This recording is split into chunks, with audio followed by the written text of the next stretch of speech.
Thanks a lot for the introduction. So today I'm going to present you a joint work with Arthur Gervais and Ben Lipsitz on the usage of inline assembly in Solidity smart contracts. So what does inline assembly looks like in a Solidity code? To write inline assembly, you have to use the assembly keyword, and then inside the block, you can write your code. Before 2017, inline assembly was written in a dialect that was basically just EVM opcodes, but since 2017, YUL was introduced, which is a low-level language, but still has some higher-level control flow. So which are the reasons to use inline assembly? It's basically for optimizations and for using features that are not available in plain Solidity yet. The main motivation for that study was what are the advantages and disadvantages of using inline assembly, but also it's the main outcome of this study. So on the advantages, we have fine-grained control when we use inline assembly, meaning that we know exactly which code is going to be run in the EVM. Next, we can implement some functionality that we can use some functionality that is not available in plain Solidity. For example, one of the most common use cases is when someone wants to figure out if an address is a smart contract or not. And the only way to do that is using inline assembly. Next, we can use inline assembly for writing libraries, and that's actually what the Solidity core developers are doing.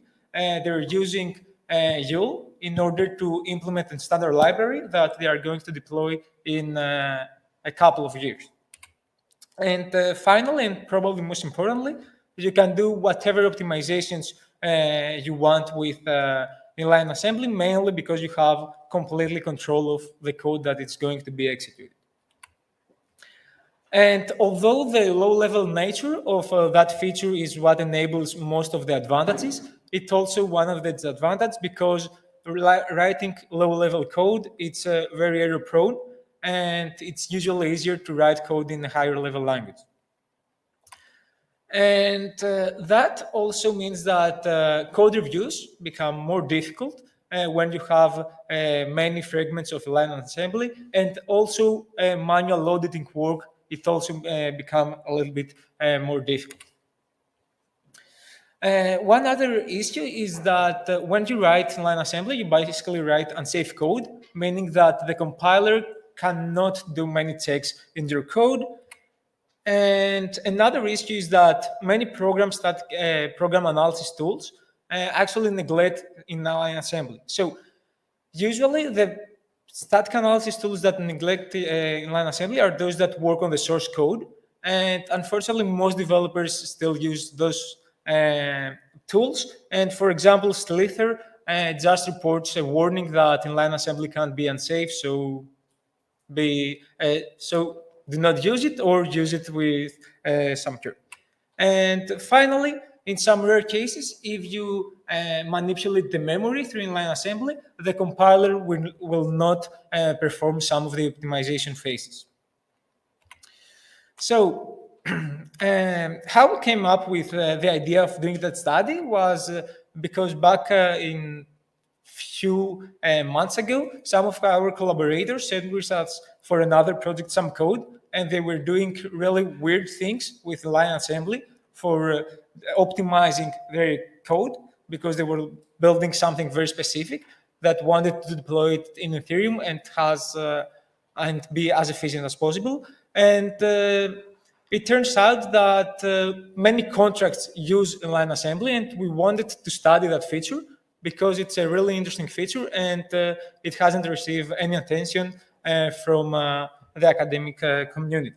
So for this study, we came up with 5 research questions. And the first research question is about measuring inline assembly and finding out if smart contracts actually use inline assembly, and if they use, how extensively they use it. Next, we wanted to compare smart contracts that use inline assembly with those that do not use inline assembly and see if there are any difference between them. We also wanted to study the evolution of line assembly and if it's a feature that more and more contracts that are deployed in Ethereum use or not. We did the taxonomy of line assembly, and that means that we wanted to find which instructions are the most heavily used and how those instructions are combined in the line assembly fragments. And finally, we performed an empirical analysis to detect patterns and the use cases of a line assembly in the smart contracts we studied.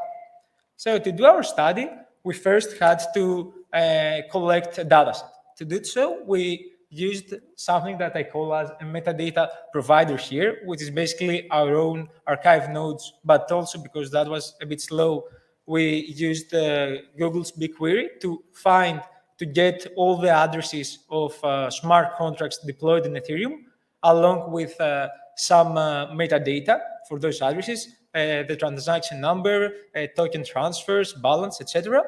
And then we use the blockchain explorer to retrieve the source code of the smart contracts that had their code available in that platform. That platform is Etherscan, and Etherscan has a nice feature that you can go and paste some code, and if that code translates to the bytecode that is deployed in the Ethereum, then anyone can retrieve your source code from Etherscan. And finally, we did some post filtering to detect duplicates and also do some data cleaning. Next, we implemented a custom parser that basically does a lightweight analysis to detect inline assembly fragments and analyze them. And in the end, we feed to the database, to one SQL database, all the data. And we performed some queries in that database to perform our quantitative analysis, with which we answered the first four research questions. And here is the database schema, and our database is publicly available, and you can use it for your own research, even beyond studying inline assembly. And finally, we performed the qualitative analysis to answer our last research question, and we did that by random sampling some of the inline assembly fragments in our database, and manually studied them to understand why developers use inline assembly. And here is our dataset. It contains 49 million contracts, out of which only 12.4 million contracts has at least one transaction or token transfer. And we were able to get the code of 55% of them, accounting for 6.8 million contracts. And there's a lot of duplication in the Ethereum ecospace, so only 2% of them are unique Solidity contracts. So let's start with the first research question. And in the question if inline assembly is being used in Ethereum, the answer is yes, because 23% of the contracts actually employ inline assembly for implementing various functionalities. And that number is even higher than in C projects in Debian, which is kind of surprising. Next, if we only consider unique smart contracts, then the number is even higher. But notably, out of all the fragments we studied, only a little bit above 5K are unique, which means that people reuse the same fragments all the time. And each contract that uses line assembly typically has two fragments, and each fragment has around 9 to 10 instructions. It uses around 9 to 10 instructions. But there are many. Yeah, so here are two figures. The left figure, the right figure describes the cumulative distribution of the number of fragments per contract. And we can see that most contracts only use up to 3 fragments. And the other figure is a histogram of instructions per fragment. And although the majority uses only a few instructions, there are quite a lot of contracts that use multiple instructions. And next, we wanted to study the smart contract characteristics, basically the number of transactions per contract, the number of transactions per contract, the number of token transfers per contract, and the line of code and the line of codes. And I would say expectedly, inline contracts that employ inline assembly has higher number of transactions, higher number of token transfers, and line of code. And because there might be some bias because of multiple contracts that do not use inline assembly have been deployed in Ethereum, we also reperformed all experiments only for contracts with more than 10 transactions, and the numbers doesn't change a lot. We have all the numbers there in our paper, and using our database, it's pretty simple to perform the same analysis for contract with whatever filter you want. And what was interesting to us, here are some more figures describing the percentage of contracts that use assembly or that do not use assembly for number of transactions, number of unique callers, and number of token transfers. And what is really interesting is that the percentage is a bit higher across all figures for contracts with assembly. And what we did, we went to some of the most prolific applications deployed in Ethereum, and we wanted to see if there is any specific reason that some applications use or do not use inline assembly. And our hypothesis was that depending on the features you want to implement, you either use or do not use. But we compared applications with pretty similar functionality, and seems that it's up to developer to use or not use inline assembly. For example, Uniswap does not use inline assembly, whereas Curve uses inline assembly, which both are decentralized exchanges. And next, we have how the usage of inline assembly has evolved. The red line, it's the total number of contracts deployed in Ethereum without assembly. The green line is the number of the contracts with assembly. And the blue line is the percentage. And there is some fluctuation in the blue number, and that's mainly because of cases where multiple contracts that do not duplicate multiple contracts that do not use inline assembly were deployed at some points in the Ethereum ecosystem. And it's also notable that the green line starts to increase in mid 2017 when Joule was introduced. And yeah, now I'm figuring out that the blue line, it actually looks like a coin price, but never mind. So here is the taxonomy of inline assembly. And I will try to explain that figure because I think it contains a lot of information, but it's a little bit difficult to understand what's happening. So here we have a categories of instructions. For example, all instructions that either manipulate or read from the stack, the memory, and the storage. Next is environmental information, which is basically instruction that we can use to define if an address is a smart contract or to get the current block number. Arithmetic operations, comparison, and bit-one logic, I think, are self-explanatory. And then we have system operations, which is basically opcodes to generate, to create other contracts or to perform calls to other contracts. YAL declarations is basically variable declarations in inline assembly, the inline assembly fragments, and function declarations. And finally, flow operations, it's basically control flow operations. And here is the number of total contracts that use at least one instruction from that category. And the same is for the other lines also.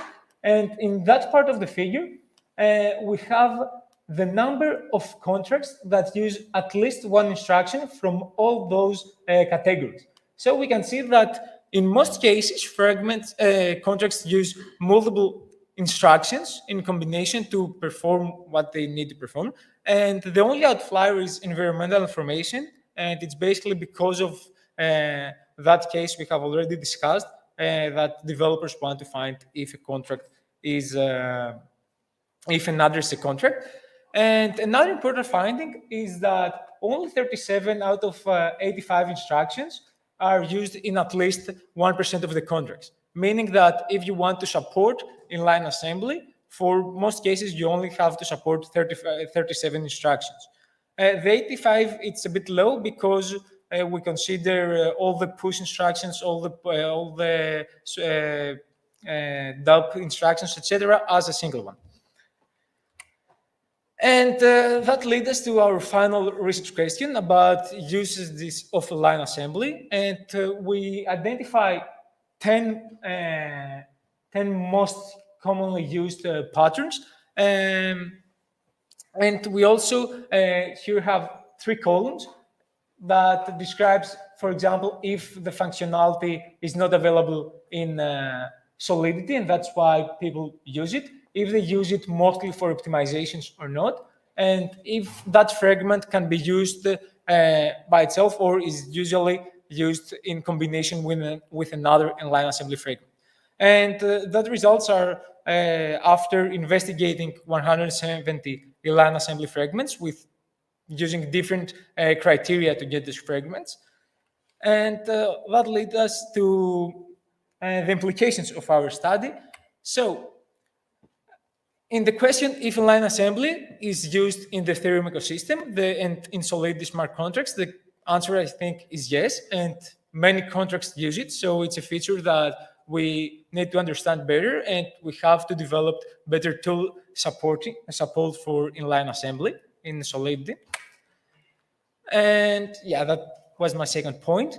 And the third point is that in some cases, we think that inline assembly usage is unnecessary, in a sense that from older contracts that employ inline assembly, they do it for doing some really basic optimizations that the compiler can now also do that kind of optimizations. And so one reason to not use inline assembly is because the compiler can optimize your code as much as inline assembly. In many cases, that's not possible, but for some use cases we studied, that could be possible. And the other reason is if you want to, for example,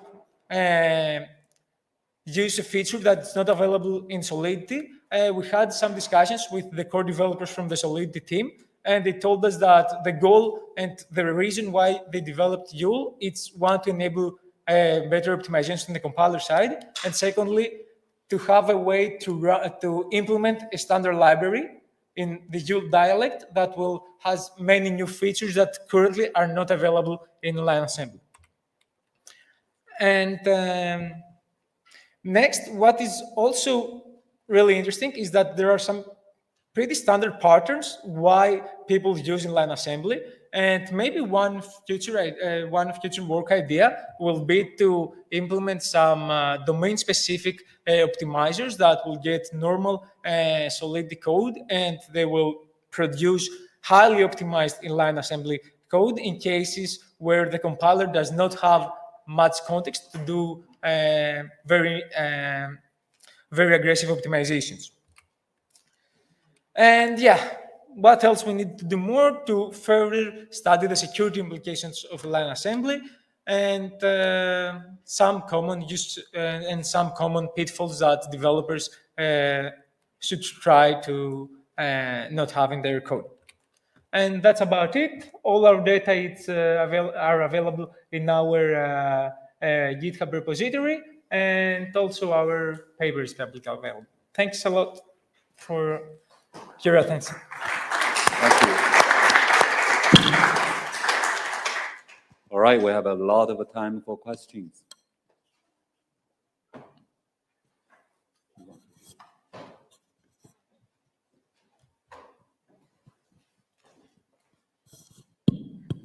So I have a question regarding the analysis that you did.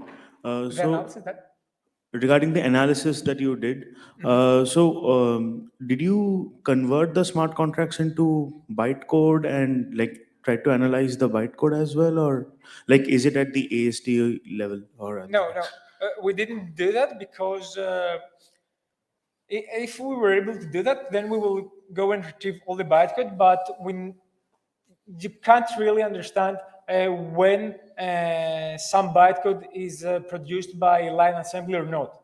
Maybe you can do it for specific opcodes that are not available through Solidity, But what we did was in the source code. That's why we retrieved the smart contracts from Etherscan and not retrieve the bytecode directly. Okay. One more question. Did you find or how common is it that like when somebody is writing assembly inside the smart contract, like do they introduce like different kinds of bugs or like new bugs which are like not introduced if we write just normal Yeah. smart contract code? Yeah, that's a really good question, and I think we need to further study that to see if there are common pitfalls that developers use. But from our preliminary results on that case, there are some cases where developers use inline assembly, and the code it's not by itself vulnerable or anything, but the way they call that code, it could introduce potential vulnerabilities in their smart contract logic because they think that code does only one specific thing. And the most common example is, again, when you want to figure out if an address is a smart contract and you use that as a check. Usually what they do, they use an opcode that it will turn false, that an address is not a smart contract when it is called through a constructor. So that could introduce many vulnerabilities in some Thank you. scenarios. Thanks a lot.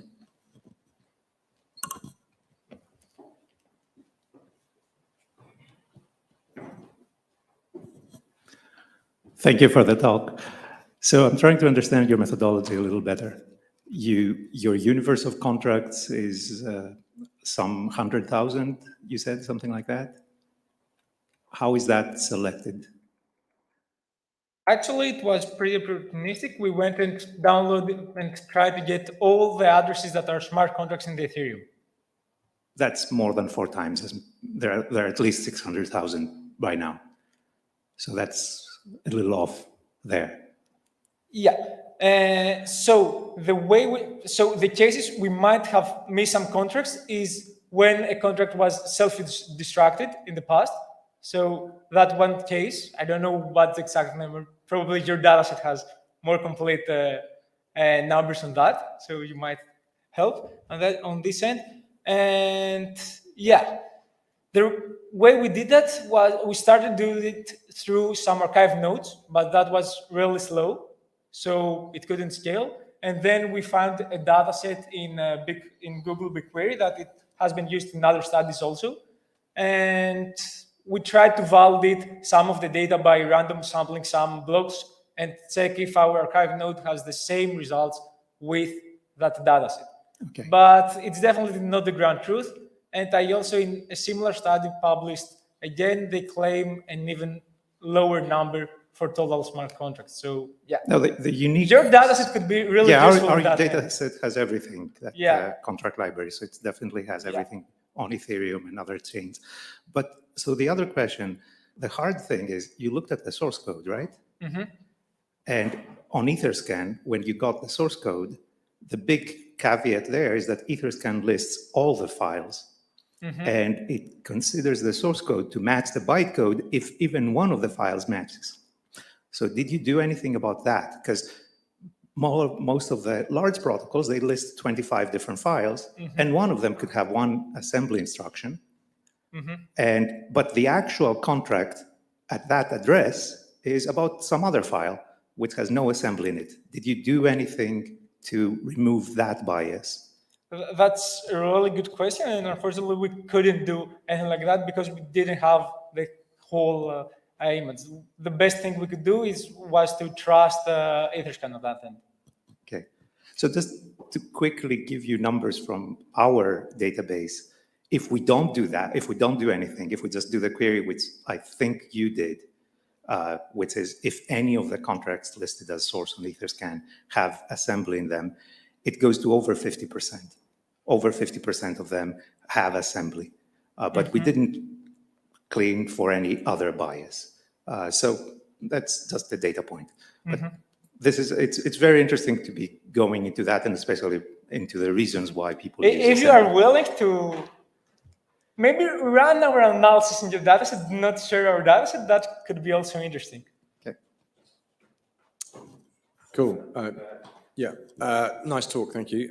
So I guess I was just thinking about one reason why people use inline assembly, which is for optimizations. And it would be really interesting and I guess hard, but it would be super interesting to know if as optimizations were added to the Solidity compiler, you started to see people not using those, inline assembly to do those optimizations because the compiler's already doing it. Be interested to know if you've got any thoughts on that. So what I would say is, because we manually studied to understand how the evolution of inline assembly has happened, in older cases, for some really simple scenarios, people used inline assembly. But I would guess as the Solidity compiler has evolved, that it's not necessary anymore, because in the first versions of the compiler, they didn't do any aggressive optimizations, but right now they have become much better into that. So, for example, there were cases that were doing manual inlining in the source code that I guess you can configure the compiler now to do that. I have one last question, maybe. Go ahead. So, did you also try to study cases where writing inline assembly inside the smart contract helped in gas optimization or anything like that? Where can you repeat the question? So, did you also do any study where maybe writing inline assembly in the smart contract helps in some kind of gas optimization, reducing the amount of gas that is used by a smart contract? Yeah. The main reason to use inline assembly is to try to optimize with regards to gas cost. Okay. If that's it. That is the main reason, right? Yeah, that's the main reason. Is there any metric, show how much gas they can save? Or, that will be an interesting follow-up. You have some example where you use inline assembly larger than. Yeah, that's more like a toy example, but we have some examples in our paper that shows how people optimize by using inline assembly. Great, that makes a lot of sense. All right, let's thank the speaker again.